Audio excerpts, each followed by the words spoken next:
Hiya there and welcome to Trains, Planes and Automobiles.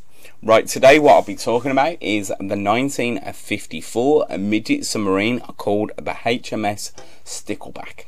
Leader of a class of 4 midget submarines constructed for the Royal Navy in the mid-1950s, intended to lay nuclear mines in the approaches to Soviet naval bases.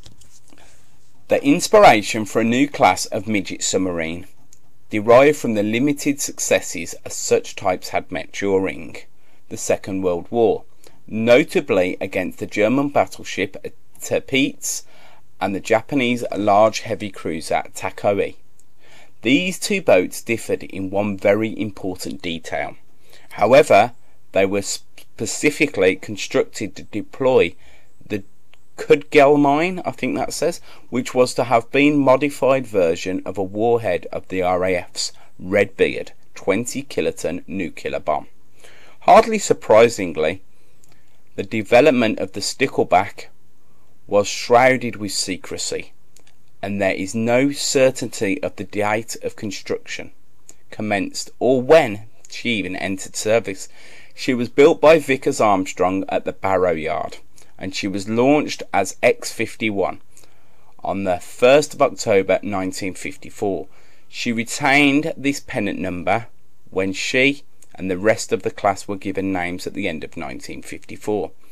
Kudgel was cancelled in 1956, and HMS Stickleback was sold to the Royal Swedish Navy, serving as the spiggen.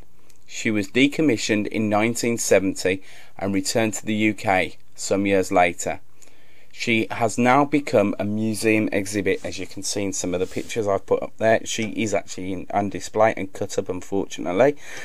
Like the earlier X-craft, the Sticklebacks were unsophisticated vessels, powered by a small marinized diesel engine, acting as generators, and with little more than rudimentary navigational aids.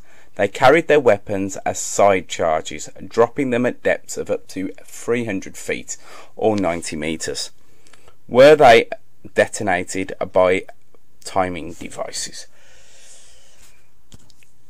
The HMS Stickleback, she was a midget submarine. She had a one-shaft Perkins P6 diesel, producing 50 bhp, driving one electric motor producing a 44 shp, so she didn't have much power at all really. She had a length of 16.4 meters or 53.9 feet, and she had a width of 1.8 meters or 6 feet. She had a weight of 32 tons as standard or 39 tons fully loaded stroke submerged. She could fit 5 staff, which must have been a tight fit, and she had a speed of 6.5 knots surfaced or 6 knots submerged. The armament was pretty shocking though. She had 2 nuclear mines, so you know you wouldn't really want to mess about with her, to be honest. At a range of 5 knots in speed, she had a range of 1,000 miles. So that was some facts and history of the HMS Stickleback. Small but deadly. Thanks for listening. Bye bye.